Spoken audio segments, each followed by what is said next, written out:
이 정도로 압축하는 세기가 엄청납니다. 보이시죠? 제 손이 완전히 지금 빨려 들어가는 느낌? 적나라하게 보여줄 수가 없네? 상상을 하십시오, 여러분. 상상해야 됩니다. 제가 보여드릴 수 없잖아요. 자, 여러분이 가장 좋아하시는 광고 바로 코코메디입니다. 남성을 위한 의료기기 코코메디인데요. 남자의 자신감은 강력한 남성 기능에서 나옵니다. 발기부전, 전립선 문제 때문에 혼자서 끙끙 앓으셨다면 이제부터는 언제 어디서나 코코메디로 간편하게 관리하시면 되겠습니다. 코코메디는 식약처 인증 의료기기 3등급을 받았고요. 또 한국, 중국 기술 특허로 등록이 돼 있습니다. 안정성 및 효능이 검증된 의료기기이기도 하고요. 하루 10분 디지털 방식으로 간편하게 사용이 가능합니다. 딱 한 번 구매하면 반영구적 사용이 가능하고 평생 저처럼 소장을 할 수 있고요. 사용 횟수 및 주기를 조절한 맞춤 사용이 가능합니다. 코코메디는 지난 2008년부터 10년 이상 판매하면서 쌓은 노하우와 신뢰도를 자랑합니다. 부부가 행복해야 가정이 행복합니다. 지금 바로 이벤트에 참여하세요. 조코피TV 구독자를 위한 특별 이벤트를 진행합니다. 가격 할인과 푸짐한 사은품까지 드립니다. 자, 이벤트 참여 방법은 포털 사이트 검색창에 코코메디 이벤트 또는 대표번호 080-255-0000으로 전화주세요. 코코메디 파이팅! 네, 반갑습니다. 조코피TV 조현일입니다. 자, 트레이드 데드라인이 이제 9일 앞으로 다가왔습니다. 자, 이런저런 루머도 들리고 있고 또 저도 매년 이제 트레이드 데드라인 때 밤샘 라방을 했기 때문에 굉장히 기대가 됩니다. 유튜버가 되고 나서 더욱더 이 트레이드 마감일이 기다려지는데요. 자, 이런저런 이야기들을 긁어 모아 봤습니다. 자, 우선 가장 많이 나오고 있는 뭐 두 팀, 또 연루되어 있는 두 팀을 꼽자면 LA 레이커스와 애틀랜타 혹스를 꼽을 수가 있겠죠. 애틀랜타는 디존테 머레이를 트레이드하고 싶어 하고요. LA 레이커스는 또 머레이를 데려오고 싶어 합니다. 그렇기 때문에 두 팀 사이에 실제 논의가 있기도 했었는데요. 자, 하지만 애틀랜타는 우리가 디존테 머레이를 내보내는 대가로 더 많은 걸 얻어올 수 있다. 즉, 더 나은 조건을 받을 수 있다는 판단을 내리고 있다고 해요. 네, 그렇기 때문에 레이커스의 제안을 곧바로 응하지 않고 다른 팀들과의 접촉을 지금 열어둔 상태입니다. 자, 반면 레이커스는 야, 우리가 준 게 최고의 오퍼야. 뭐 디러셀, 그 다음에 뭐 제일런 후드 시피노, 또 드래프트 픽 여러 가지가 있겠죠. 우리가 주는 오퍼가 최고다. 그래서 이 딜이 지체되면, 즉 나의 오퍼를 지금 받아들이지 않으면 그냥 없던 일로 하자라는 스탠스를 고수하고 있는 거죠. 흔히 말하는 뭐 눈치 싸움인 거죠. 자, 이 와중에 퀸 스나이더 애틀랜타 감독은 구단에 디존테 머레이가 잔류할 수 있도록 설득하고 있다고 해요. 왜냐하면 트레이드 루머가 돌고 나서 더 좋은 활약을 펼치고 있기도 하고, 또 감독 입장에서는 사실 디존테 머레이 같은 선수들이 좋잖아요. 뭐 구단을 운영하는 입장에서는 디존테 머레이의 계약이 또 새롭게 실행이 되고, 또 뭐 트레이 형과의 핏이 맞지 않는다는 걸 또 인정을 했지만, 또 감독 입장에서는 한번 더 도전을 해보고 싶거든요. 왜냐하면 뭐 트레이 형이야 나포세일 팔 수 없는 선수고, 디존테 머레이도 아직까지 젊은 선수이기 때문에 내가 조금 더 해볼 수 있다는 생각이 지도자로서는 당연히 든단 말이죠. 그렇기 때문에 구단에 설득을 했다고는 합니다만, 개인적인 생각으로는 디존테 머레이가 어떤 팀이든 트레이드 되지 않을까라고 생각을 합니다. 자, 그래서 두 팀의 딜은 뭐 시간이 지나도 진전이 없고, 또 새로운 국면에도 접어들지 않았다라는 추가 보도가 있었고요. LA 레이커스는 또 이와 별개로 오늘 굉장히 이 잭슨 헤이즈가 좋은 활약을 펼쳤습니다. 팀은 휴스턴 로켓츠에게 지긴 했습니다만, 앤서니 데이비스가 4쿼터에 출전하지 않았거든요. 상당히 좋은 활약을 펼치긴 했습니다만, 헤이즈가 사실 플레이오프나 혹은 정규 시즌 막판 중요한 경기 때 로테이션 멤버로서 꾸준한 활약을 펼치기는 쉽지 않은 유형의 선수죠. 일단 이게 나쁘기 때문에, 운동 능력은 뛰어나지만 소프트웨어가 되지 않는 선수이기 때문에 사실 위닝팀에는 어울리지 않아요.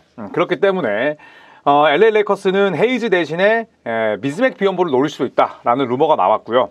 또 디존테 머레이 이야기로 잠시 돌아와서 머레이 트레이드가 불발이 된다면 타이어스 존스 혹은 말콤 브록던 혹은 도리안 피니 스미스로 타깃을 변경할 것이다 라고도 이야기를 하고 있습니다. 자, 하지만 뭐 타이어스 존스, 말콤 브록던, 도리안 피니 스미스 전부 다 뭐 가성비 뛰어난 선수들이고, 이 선수를 데려오려면 또 그 입맛에 맞는 선수들을 내줘야 되기 때문에 여전히 뭐 트레이드 난이도는 굉장히 높다고 생각을 합니다. 자, 그리고 고전하고 있는 골든스테이트 워리어스도 칼을 빼들어야 되는 상황입니다. 저도 이제 워리어스 경기를 보고 왔습니다만, 골든스테이트 워리어스 상황이 갑갑하죠.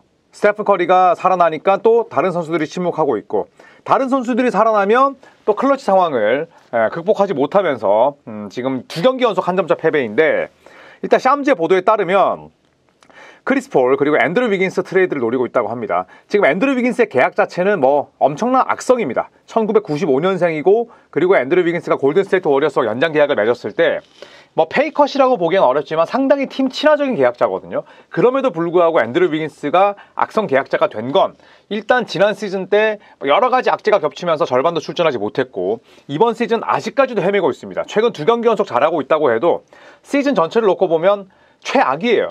그렇기 때문에 앤드루 위긴스 단독으로는 트레이드가 거의 불가능한 상태라고 볼 수가 있겠고 크리스 폴은 트레이드에서 가장 중요한 연봉의 규모가 되는 선수이기 때문에 실질적으로 뭐 어떤 선수를 받아오는 데 있어서 이제 크리스 폴은 상당히 유용하게 쓰일 수가 있다는 거죠. 그래서 이 두 명을 통해서 트레이드로 또 전력 보강 혹은 분위기 쇄신을 노린다고는 하는데 쉽진 않죠. CP3는 사실 이번 시즌 끝나면 뭐 계약이 끝나기 때문에 만기 계약자로서의 가치는 있습니다만 앤드루 위긴스는 내가 이 선수를 데려옴으로써 다른 반대급부를 내주고 그리고 위긴스를 통해서 전력을 크게 업그레이드하기는 쉽지 않다는 걸 누구나 다 알고 있잖아요.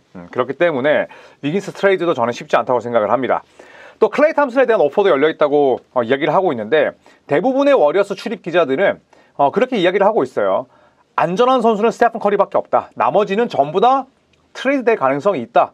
트레이드에 열려있다라고 보도를 한 적이 있습니다. 물론 그 와중에 뭐 브랜디 포젬스키나 조나단 쿠민가처럼 최근 들어서 완벽하게 주가를 끌어올렸거나 또 싹이 보이는 선수들을 킵하려고는 하겠습니다만 오히려 이럴 때 이제 위험해지는 선수들이 클레이 탐슨 같은 유형이겠죠. 자, 그래서 클레이 탐슨도 이제 만기 계약자인데 물론 이제 클레이 탐슨으로 좋은 선수를 영입을 하고 전력을 업그레이드하기는 쉽지 않아요. 어떻게 본다면 뭐 클레이 탐슨에 대한 트레이드는 이제 샐러리를 조금 더 유동성 있게 만드는 그 정도라고 생각을 해야겠죠. 그래서 골든스테이트가 뭐 이래저래 쉽지 않은 상황입니다. 크리스 폴, 앤드루 위긴스, 클레이 탐슨 모두 다 다른 팀들이 구미를 당길 만한 그런 자원들은 아니라고 볼 수가 있겠죠. 그렇다고 해서 뭐 워리어스가 엄청난 드래프트 픽을 붙일 수도 있는 상황이 아니죠. 그리고 다른 팀들은 최근 들어서 잠재력을 터뜨리고 있는 조나단 쿠민가를 상당히 주시하겠지. CP3, 위긴스, 클레이 탐슨은 뒷전이겠죠. 그래서 저는 워리어스가 큰 움직임을 만들기에는 굉장히 난이도가 높지 않을까 생각을 합니다. 자, 그리고 올랜도 매직을 한번 살펴보겠습니다. 자, 올랜도 매직이 최근 들어서 분위기가 썩 좋진 않습니다. 12경기 성적이 4승 8패 그리고 5할 승률마저 이제 무너질 위기인데요. 자, 올랜도 매직 마켈 펄츠, 웬델 카터 주니어 그리고 조나단 아이작 트레이드에 열려있다고 합니다. 자, 펄츠 같은 경우에는 기존 주전들과의 페어링이 썩 좋진 않아요. 왜냐하면 외곽 능력이 떨어지고 그리고 프렌치 바그너와 파울로 방케로가 사실상 빅 윙이지만 메인 볼 핸들러 역할을 하고 있단 말이죠. 그렇기 때문에 펄츠가 할 수 있는 일들이 그렇게 많지 않아요. 그래서 마켈 펄츠 그리고 웬델 카터 주니어는 최근 들어서 살아나긴 했습니다만 고가 비타제 그리고 모리츠 바그너 또 이 올랜도 매직이 빅 윙들을 4번 5번에 놓는 스몰 라인업을 썼을 때 이 카터 주니어의 설 자리가 조금은 줄어들었단 말이죠. 반대로 트레이드 가치는 높죠. 여전히 젊고 스트레치 빅이고 그 다음에 손도 빠르고 발도 느리지 않고 운동력도 뛰어나기 때문에 트레이드 매물로는 쓰기에 굉장히 좋은 선수라는 거죠. 자, 그리고 조나단 아이작. 자, 7년 동안 180경기도 못 뛴 정말 최악의 인저리 프론이지만 사실 피닉스 선즈와의 경기에서 케빈 듀란트를 막을 때 보면 야, 이 친구가 건강했을 때 또 건강을 유지한다면 너무너무 매력적인 수비 자원이구나 라는 걸 더 느낄 수가 있었습니다. 그래서 현혹시키는 거죠. 아이작이 7년 동안 180경기도 못 뛰었지만 여러분 건강할 때 우리 아이작 보셨죠? 장난 아니죠? 지구상에 누구도 막을 수 있는 수비수입니다라는 걸 어느 정도로 광고했단 말이죠. 이럴 때 이제 고점에서 팔아먹을 수 있다는 거죠. 물론 뭐 고점까지 찍었다고 볼 수는 없지만 자, 그래서 이 세 명의 트레이드에 열려있지만 올랜도 매직은 웬델 카터 주니어를 트레이드할 수는 있어도 가치는 굉장히 높다. 이렇게 또 설정을 해놓은 상황입니다. 자, 유타 재즈입니다. 자, 유타 재즈는 뭐 존 콜린스부터 사실 또 콜린 섹스턴 그리고 또 뭐 조던 클락슨 테일러 홀튼 터커까지 여러 선수를 트레이드 루머에 올려놨는데 갑자기 성적이 좋아지면서 트레이드 루머가 잠잠해지긴 했어요. 자, 하지만 백코트는 정리해야 됩니다. 일단 조던 클락슨 그리고 키온테 조지가 벤치에 출전을 하고 있고요. 또 자, 주전으로는 콜린 섹스턴과 크리스턴이 나서고 있거든요. 그리고 또 테일러 홀튼 터커까지 오차의 아바지도 마찬가지고요. 백코트에 고만고만한 선수들이 상당히 많습니다. 그런데 결국에는 유타 재즈가 키워야 될 선수는 누구겠어요? 키온테 조지와 오차의 아바지잖아요. 그래서 어느 정도는 교통정리가 필요합니다. 오히려 빅맨 쪽은 뭐 존 콜린스가 트레이드 루머 들어가고 나서 엄청나게 잘해주고 있고, 라우리 마카네는 뭐 나포 세일이고, 그리고 또 폰테키오라든지 뭐 캘리 올리닉, 워커 캐슬러 좋은 선수들이 상당히 많지만 교통 정리를 먼저 해야 되는 쪽은 백코트라고 생각을 합니다. 그래서 유타 재즈는 뭐 디존테 머레이처럼 수비력을 갖춘 선수들을 상당히 원한다라고 이야기가 나오고 있는데, 매물로는 뭐 클락슨, 섹스턴, 테일러 호튼 터커 등등이 현재 꼽히고 있습니다. 자, 그리고 오클라호마 시티 썬더입니다. 썬더는 현재 부상자도 없고, 그리고 최근 들어서 흐름이 떨어지긴 했지만 굉장히 좋은 시즌을 보내고 있죠. 자, 다만 제일런 윌리엄스가 상당히 성장을 했고요. 그리고 루돌트가 뭐 기복은 심하지만 3점을 완전히 장착을 하고 나오면서 조시 기디의 역할이 애매해졌어요. 조시 기디는 뭐 샤이 길저스 알렉산더, 또 챗 홈그랜, 제일런 윌리엄스에 이어서 4옵션으로 뛸 수 있지만 모든 선수들과의 페어링이 썩 좋지 못합니다. 그래서 출전 시간이 급감했거든요. 그러면서 조시 기디 트레이드에 열려있는데, 썬더가 가장 필요한 유형의 선수는 누구냐면 꾸준히를 할 수 있는 자원들이에요. 지금 오클라호마 시티 썬더는 뭐 페인트존 득점, 그 다음에 리바운드 득실 차이 전부 다 리그 최악이거든요. 그렇기 때문에 셰이 길저스 알렉산더가 올리는 페인트존 득점이 아니라 빅맨들이 올릴 수 있는 득점력을 키워야 되고, 리바운드에 대한 약점, 또 챗 홈그랜의 보디가드 역할을 해줄 수 있는 블록 칼라 워커가 절대적으로 필요합니다. 그래서 기디를 매물로 골밑 열쇠를 메울 수 있는 빅맨 자원을 영입할 것이다 라는 루머가 나오고 있죠. 자, 그리고 샬럿 호네츠로 넘어가 볼까요? 샬럿 호네츠는 테리 로지어를 내보내는 대가로 카일 라우리를 데려왔습니다만, 뭐 라우리는 팀과의 합의하에 출전하지 않는다고 하죠. 자, 그리고 고든 헤이워드도 현재 부상 중입니다. 샬럿은 뭐 가장 좋은 시나리오는 카일 라우리와 헤이워드의 트레이드를 도모하는 것인데 쉽지 않죠. 라우리는 사실 선수로서의 가치는 많이 떨어져 있습니다. 이제 만기 계약자라는 부분은 있긴 합니다만, 그래서 라우리는 바이아웃 가능성이 높고요. 필라델피아, 이 라우리가 펜실베니아 필라델피아 도시 출신입니다. 그래서 필라델피아에서 바이아웃으로 데려갈 가능성이 높다라는 보도가 나왔고요.